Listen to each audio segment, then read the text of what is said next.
Hi, I'm Kathy Ryan. I'm president of the Food Bank Farm and Gardens. And it was the Grange Garden that gave me a chance to get my feet under me here in Port Townsend, where we moved about 7 years ago. I'd worked on small farms before then, but this was a totally new and very exciting process. In the question and answer, you're going to have a chance to speak with the Grange president, Sheila Long, about some of the history, if you have questions on that, and also with the garden managers, Barbara Tusting and Joe Yount. And so I think with that introduction, we'll begin the presentation. This was exciting for us for a couple of reasons. One is that this is the 100th year of the Grange, and the Grange has an absolutely incredible history. It's the 8th year of the garden, which provides about 3,000 pounds of produce a year. So the deliveries are to the Port Townsend Food Bank, and in the first slide, you see a picture of the Grange Hall. We'll have more about that in a little bit. You see 2 hoop houses, which is what we have right now, and that will be growing to 3. And you see a little bit of the garden in back of the lawn. In the next slide, you see this is our 100th anniversary. The Grange is built around the idea of supporting farms and farmers through very difficult times and bringing the community together through dance and music and a variety of educational programs, including things like composting. It's exciting, again, to have this presentation this year because the rest of the activities except for the garden are suspended because of COVID. The pictures that you see, you'll see volunteers. Some of those are from previous years before COVID.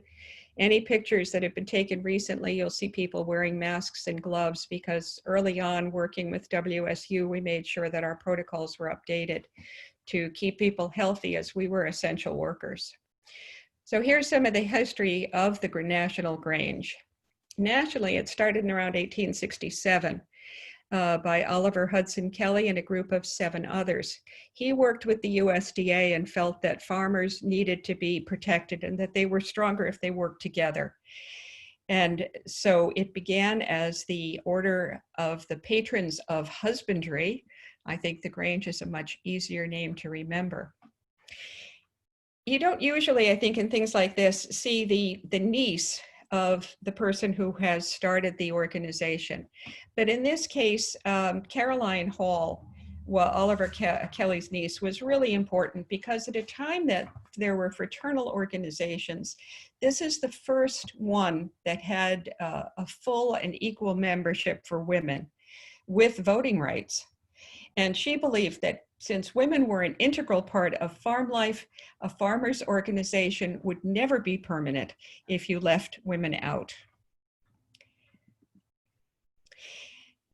This picture from the Ohio Historical Society of Grangers processions and a mass meeting gives you some idea of the tremendous amount of energy that the Grange has had.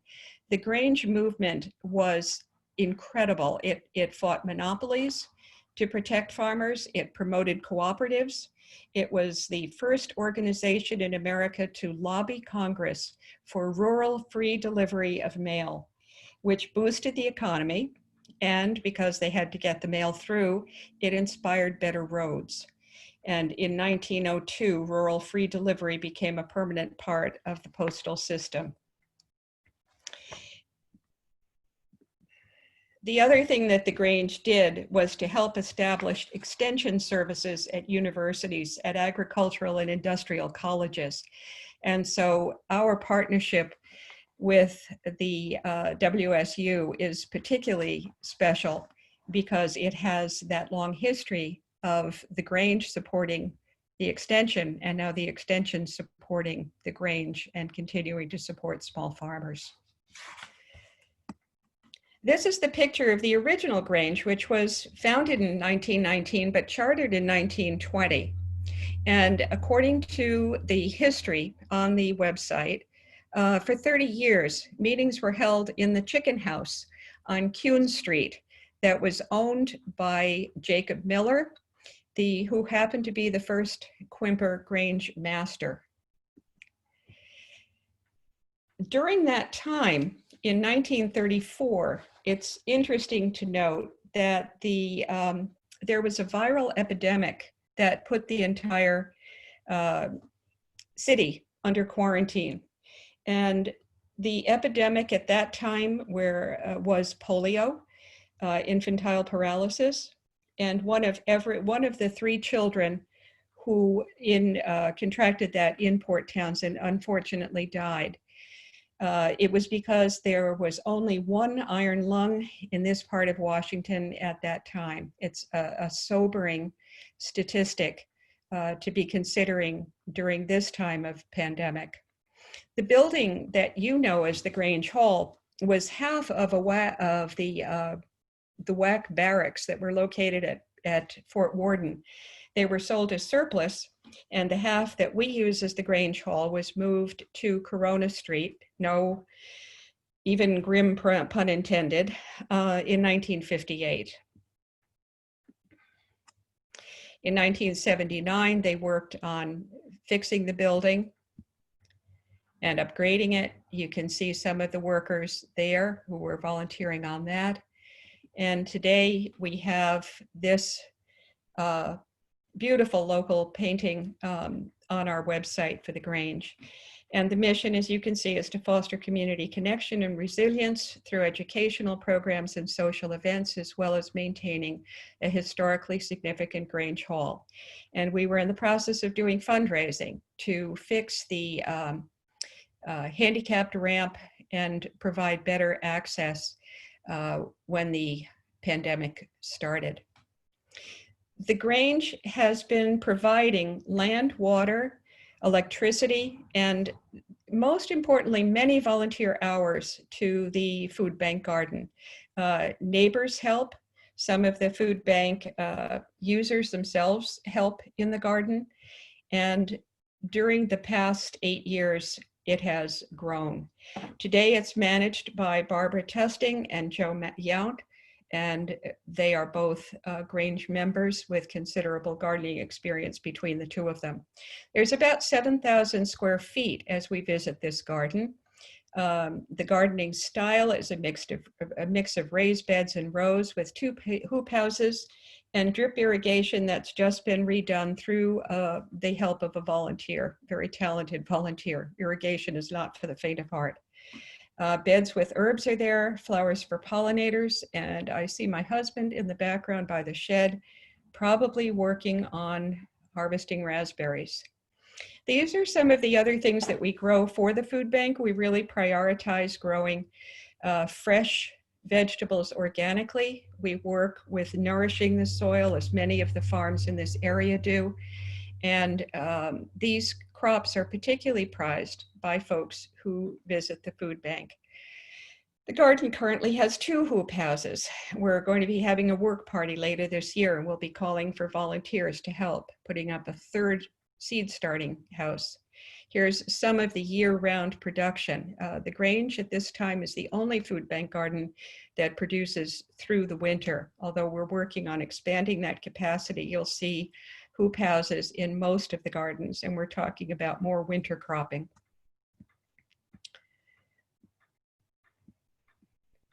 This is basil and I think cucumbers on the other side. And the volunteer who does that, who does the basil and the peppers in that hoop house, is from Rosewind. She is a master gardener and she has an incredible amount of experience. Here you see some of the volunteers after one of the work parties.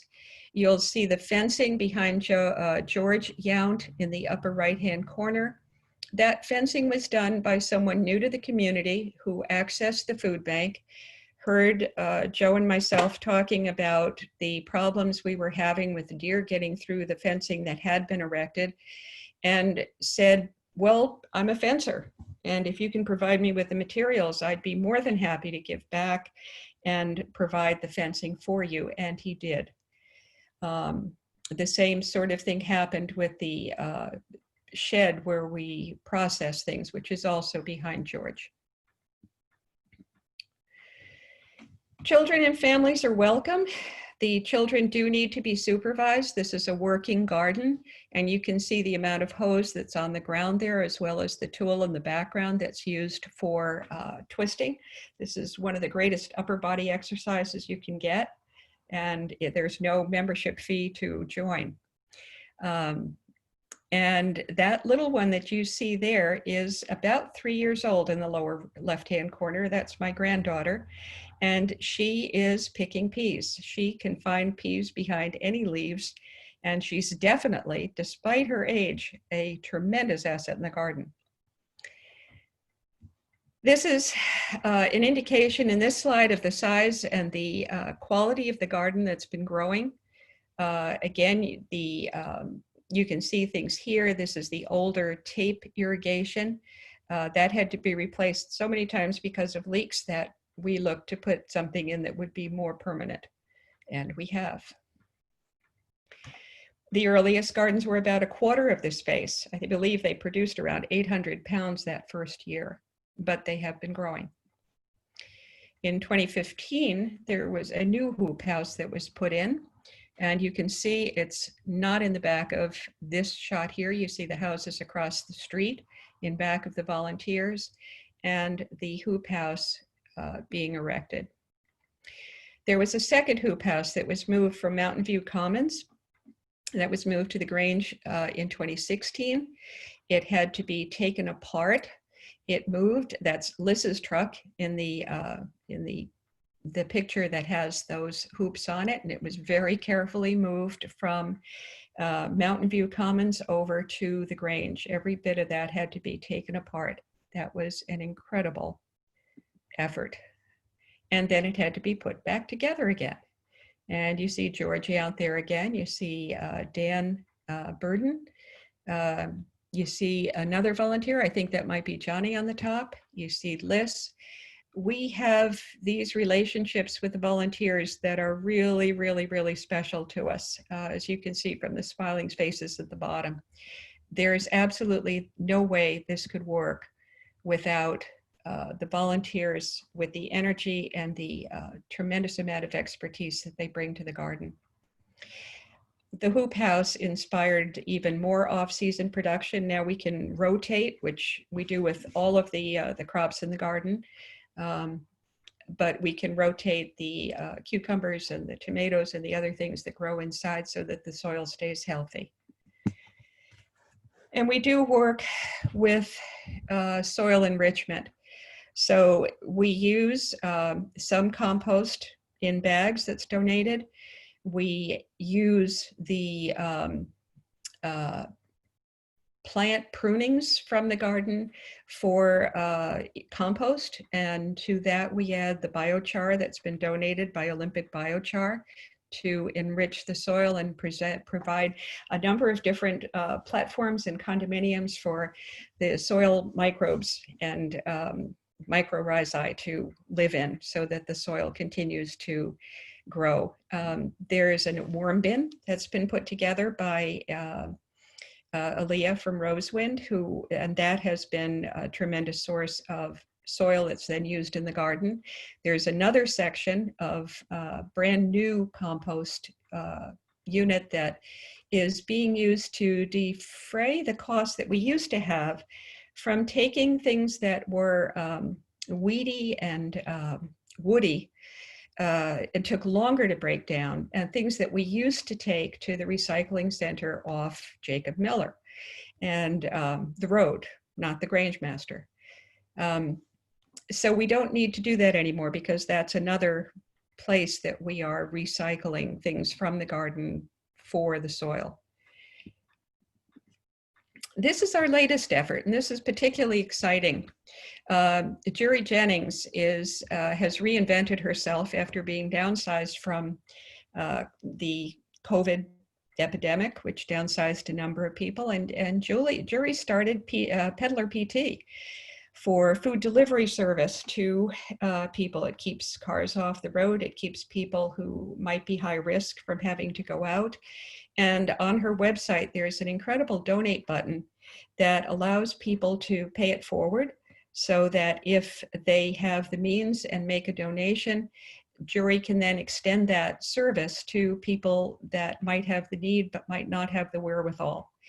And you can see she has just extended this past Wednesday, her first delivery from the Quimper Grange Food Bank Garden and the Dundee Hill Community Garden, as well as picking it up materials from home gardens as it expands.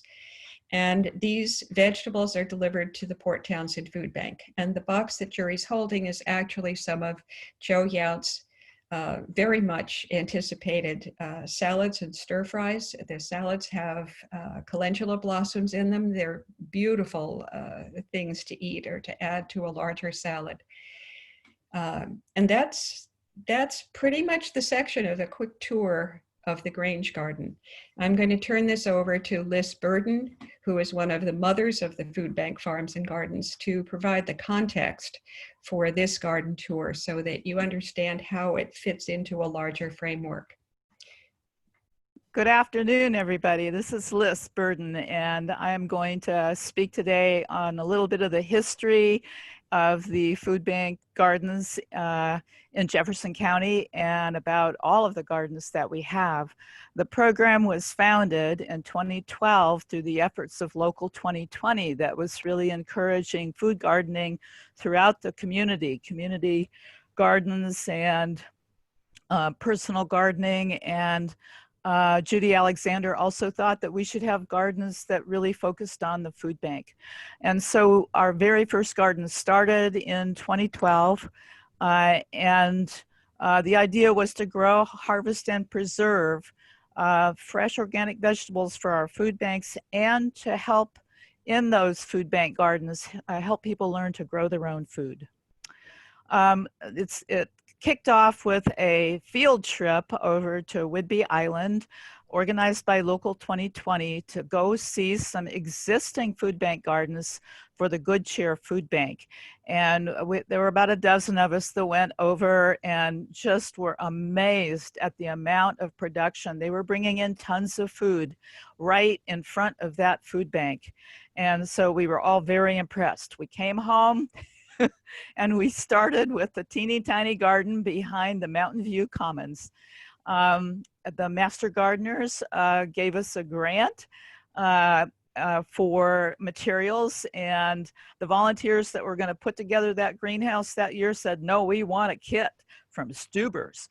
So the Jefferson County Food Bank Association matched that grant, and here you see the crew of volunteers putting up that very first hoop house in that tiny garden that exists behind Mountain View, and a celebration of the accomplishment. That year we probably brought in about 500 pounds between that little garden, mostly of greens, but that was also the very first year we started to garden up at the high school garden. Because it just was completely fallow and overgrown with weeds during the summer while the students were away. The next year in 2013, the Food Bank Farm and Gardens of Jefferson County was established as a nonprofit charitable organization. And the Leader newspaper donated our logo. And our current means of support are mostly still public donations of land use, of funds for supplies and materials. And we also write a lot of grants just to fund our projects. The 2020 lineup of gardens this year, we have 8 food bank gardens. 3 of them are in Port Townsend, and the other 5 of them are out in the county, focused around Port Hadlock and Chimacum. 3 of them are located on farms. The Rain Coast Farm is hosting a food bank garden. Sunfield Farm hosts several rows for the food bank folks to harvest. Come in the garden at harvest and take to the food bank. And Finn River Orchard hosts the Goosefoot Garden. And they have a tremendous production going on at that site.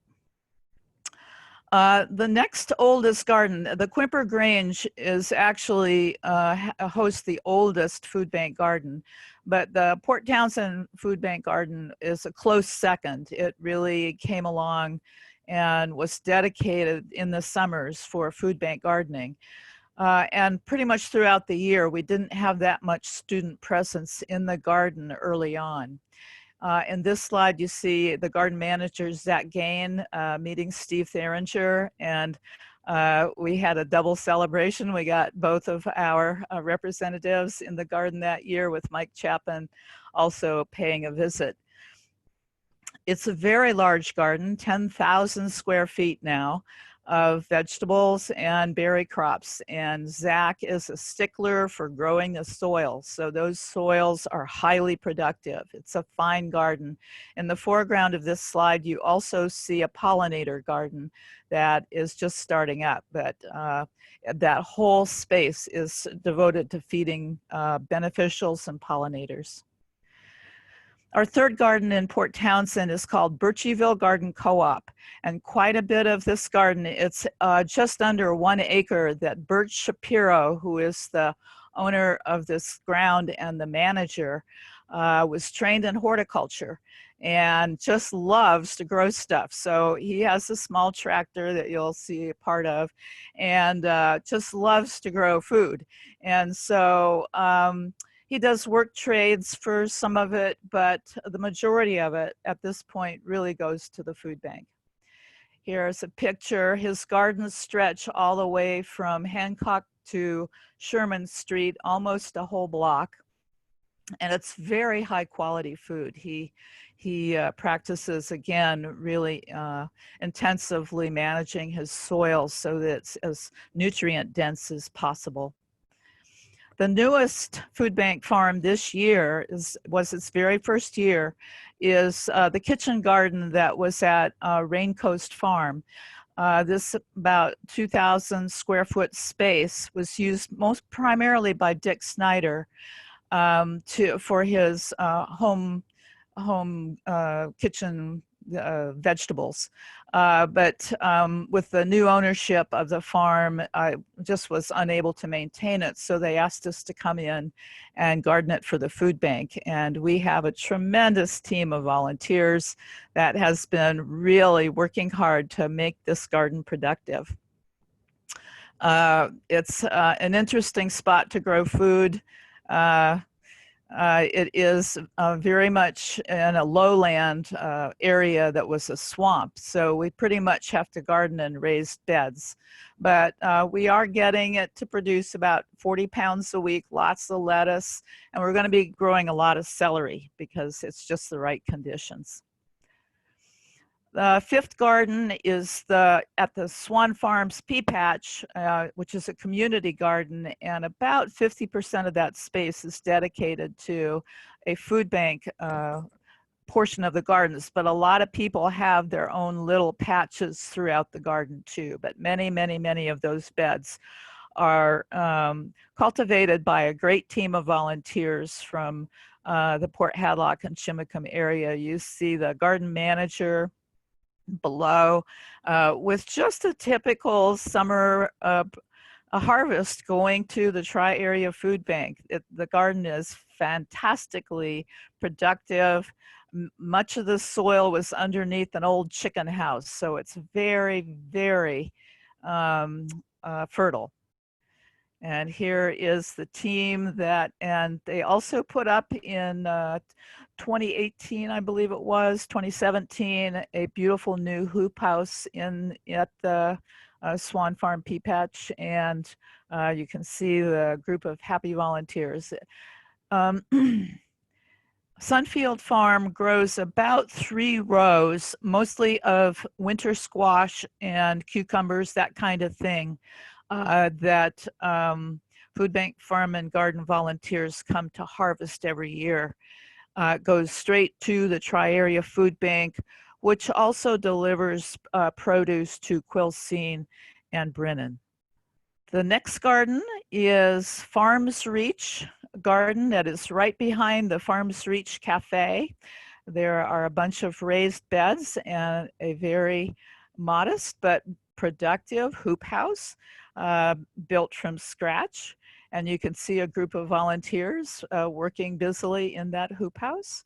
And it's a small garden, but it's an amazingly productive garden, especially with the guidance of Alexa McCauley, who is our garden manager there, who also was a student intern at the gardens over on Whidbey Island, where we first got our start.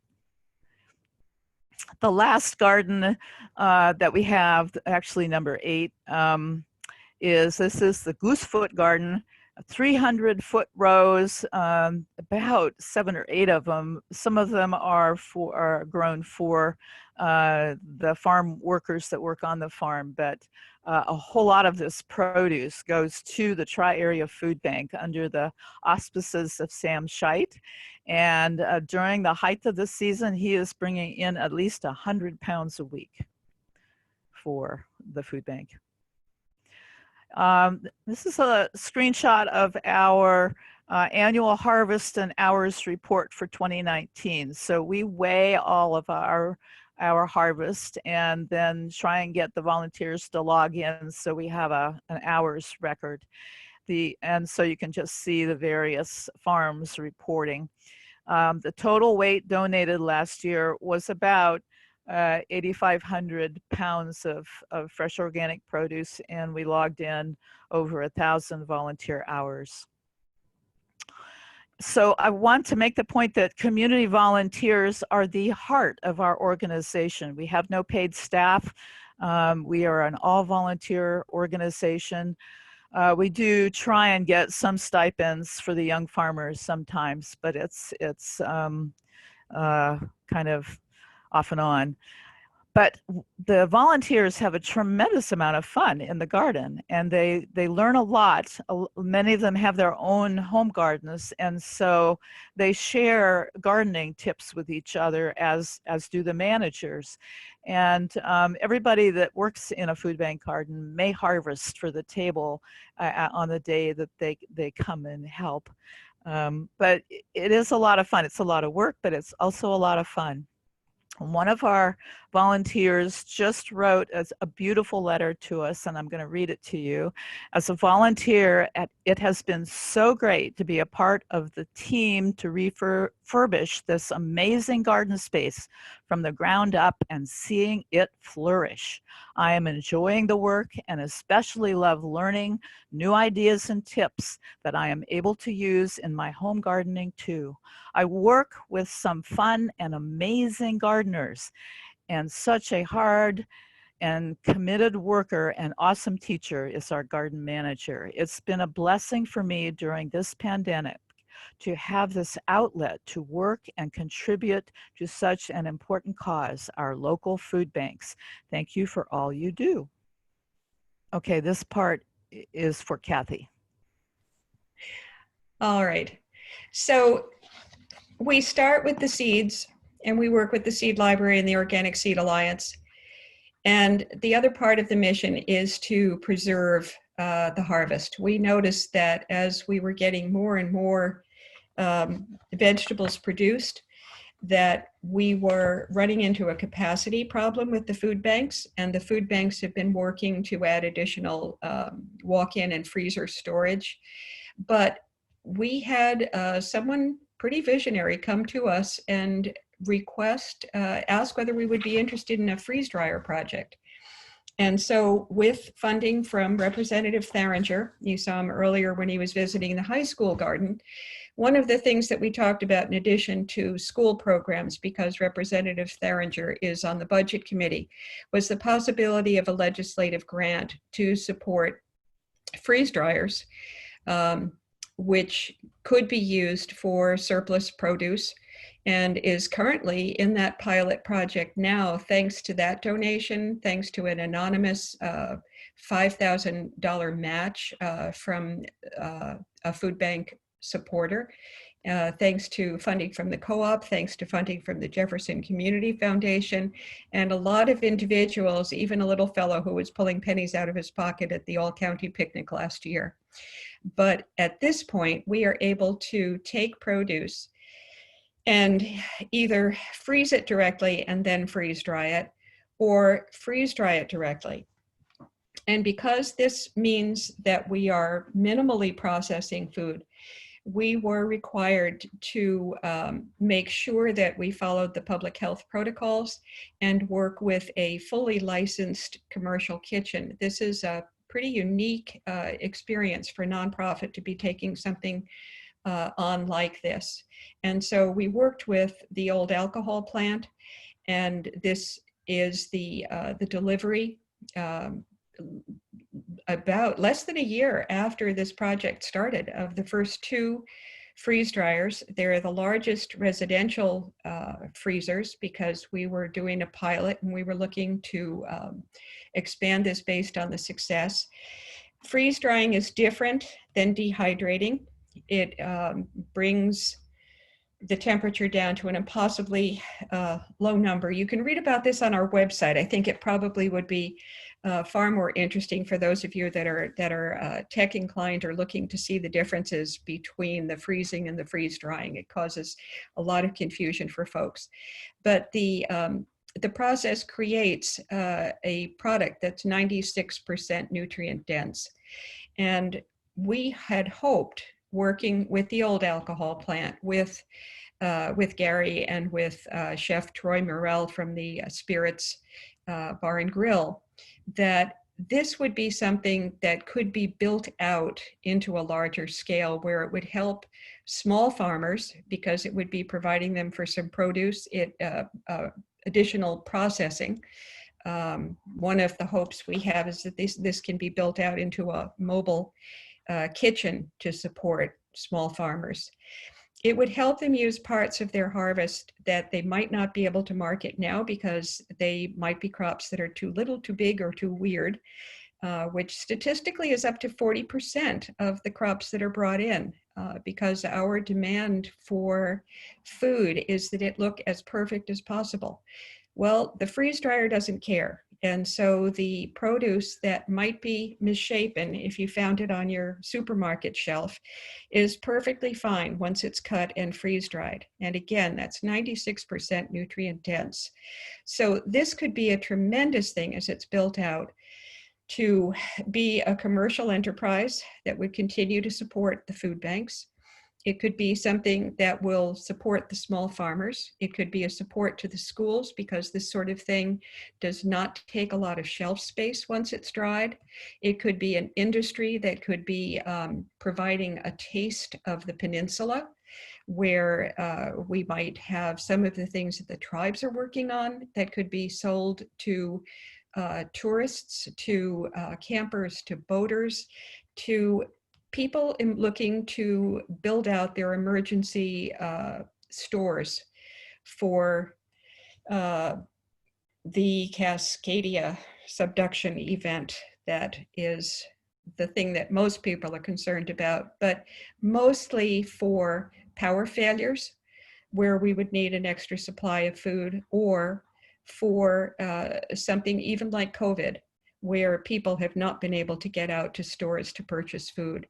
So we are looking to build this project out. We have a tremendous amount of interest on it. We have several vendors who are looking to stock a taste of Jefferson County on their shelves. The YMCA is interested, the backpackers are interested. There are small little free pantries that are starting up in town. And those are also interested because this is something shelf stable. If it can build out to the point where it can supply emergency meals, then some of the folks that have signs saying anything can help can be given a bag of that contains a meal that they just have to add hot water to. What this will look like as it grows out, we don't know. It's going to depend on the people that get involved with building the project out. But it has been an incredible thrill to have Sue Cross as part of the team, working with the old alcohol plant and many partners to create this exciting possibility for long-term storage and sustainability on the peninsula. And here you see the freeze-dried raspberries. They are delicious. And I'm going to turn this back over to Liz for the close of our portion of the farm tour. Thank you for visiting. As Kathy mentioned, we work collaboratively with several very special programs, especially with the advent of COVID. Statewide, the Master Gardeners were encouraged to assist in growing food for people. And so we had 8 Master Gardeners from the last class that really expressed interest in growing food. And many of them are assisting in our food bank gardens. And some of them even become garden managers. So we are very indebted to the Master Gardener program for all their encouragement and enthusiasm for growing food in our food bank gardens and in our community gardens throughout. The other program that WSU Master Gardeners, the Extension, and the Food Bank Farm and Gardens has been involved in since 2015 are the Growing Groceries classes. They are held in the spring and fall, the shoulder seasons before you're really super busy in the garden. And pre-COVID, we had a lot of hands-on field trips where students could try building hoop row covers and try transplanting starts and direct seeding and cover cropping, all this kind of thing. The spring and the fall courses are distinctly different in that they cover the things that are pertinent to the season. So in the spring, we practice starting seeds for transplanting later, tilling in the cover crops, all kinds of spring activities. And in the fall, we focus more on the harvesting of the seeds, of the harvesting of the vegetables and how to put them by, that kind of thing. So the 2 courses kind of go together to comprise about 14 weeks of education for growing your own food. Food Bank Farm and Gardens has contributed to a stipend fund, and we advertise that in our food bank so that the food bank users may attend the classes for a much reduced fee. During these COVID times, we of course are on Zoom with the classes, but they are still almost as fun as in person. People do contribute, ask a lot of questions, and really it's quite interactive. So it's a pretty fun course, even electronically.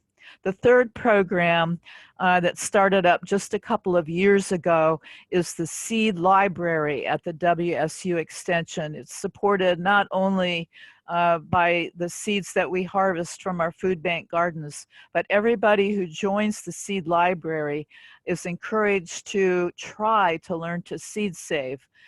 So it's truly a library where if you take like taking out a book and returning the book, if you take the seeds of the peas, if you will save a few of those pea seeds during the growing season to bring them back to the library, that is how a seed library is supposed to work. The picture below is of a seed swap where everybody brings their seeds and trades, and they are very fun to attend. We are also collaborating with a number of community organizations. It's a really exciting time of growth for Food Bank Farm and Gardens in the number of gardens, the amount of food, the number of volunteers, and the projects that we've been able to accomplish.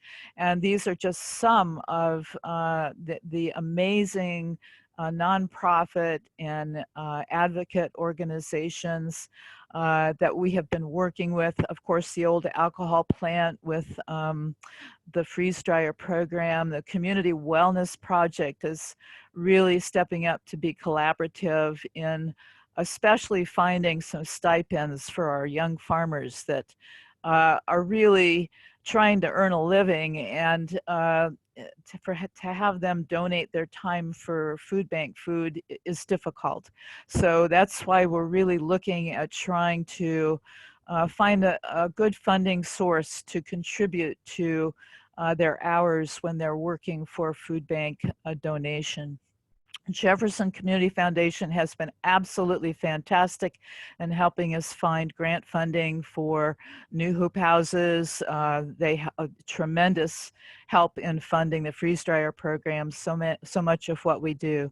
The school districts, both Chimacum and Port Townsend, are growing, do have gardens, and are growing food not only for schools, but for the food banks too. So we'd like to thank you all for visiting today and going on our virtual farm tour with part of our larger just contiguous farm, which we call the Food Bank Farms and Gardens, and particularly focusing on celebrating the Quimper Grange Food Bank Garden and the 100 years of the Grange here in Port Townsend, as well as the support that Granges have provided for farms and farmers in so many ways since they started in 1867. Thank you, and enjoy the rest of the tour.